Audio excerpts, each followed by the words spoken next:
పూరా local. Welcome to పూరా local.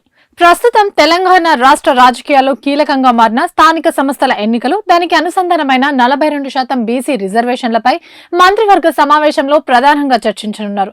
రిజర్వేషన్ల పెంపుకు వీలుగా స్టేట్ పంచాయతీరాజ్ చట్టం 2018 సెక్షన్ 285(a)ను సవరిస్తూ గవర్నర్కు పంపిన ఆర్డినెన్స్ రాజ్భవన్ లో ఉంది.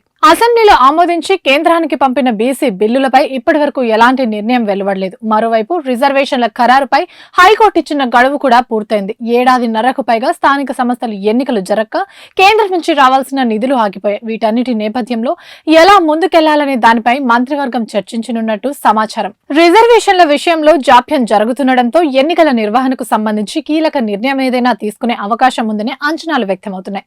ఇక కుల గణనపై అధ్యయనం కోసం రాష్ట్ర ప్రభుత్వం ఏర్పాటు చేసిన స్వతంత్ర నిపుణుల కమిటీ ఇటీవల ప్రభుత్వానికి నివేదిక అందించింది. దీనిపై మంత్రివర్గ భేటీలో చర్చించి నివేదికలోని వివరాలను వెల్లడించే అవకాశం ఉందని రాజకీయ వర్గాలు అంటున్నాయి. ఈ అధ్యయనంలో వెల్లడైన వివరాలు కులాల వారీగా ఇచ్చిన ర్యాంకులను బట్టి ఏ చర్యలు తీసుకోవాలనే దానిపై ఒక నిర్ణయానికి వచ్చే అవకాశం కనిపిస్తుంది. ఇవి ఇప్పటివరకు అప్డేట్స్. మరిన్ని అప్డేట్స్ కోసం చూస్తూనే ఉండండి పూరా లోకల్.